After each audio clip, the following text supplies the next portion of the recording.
use my retirement as a way of leaving my children an inheritance? Well, it's a Tuesday and let's head to Cape Town now, where our personal finance guru, Maya Fisher-French, is standing by to give us this week's tips. Maya, good morning to you and thank you so much for always coming in handy when we need you, especially with those money, advice and tips. So let's start here. What's then the best way to build up some capital to leave your children?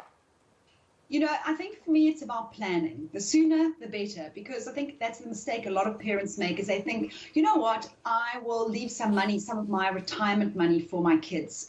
The reality is most people don't have enough money in retirement anyway.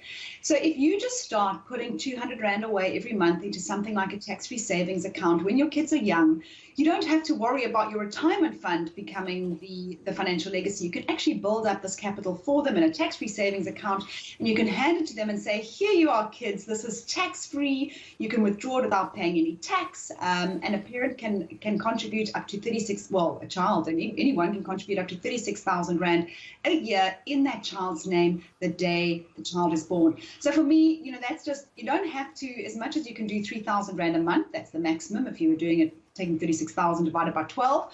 But even if it's 100 Rand a month, 200 Rand a month, I think we spoke about that last week, you can really start investing for not a lot of money and just building a legacy for your children that doesn't involve tapping into your retirement funding. Yeah, so what happens if it's a bit too late, if you're now in retirement? Is it then possible to leave them something? So what I mistake I find a lot of retirees making is that they choose the retirement product based on wanting to leave a legacy or inheritance. And that isn't always the best decision for them as an individual. So, for example, they may choose something like a living annuity that's market related because they can leave a legacy to their children. But then markets go up and down, as we've seen, recently. You could draw down more than you should have, and run out of capital. So I think the best thing to do is, if you are planning and you would like to leave something for your children at the time of retirement, you do have 1/3 that you can take as a lump sum. Invest that.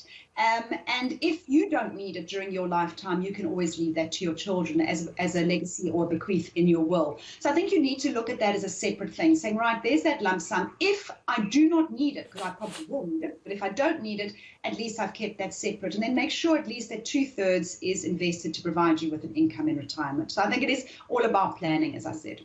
All right. Well, thank you so much, Maya Fisher-French, for joining us and give us those financial tips.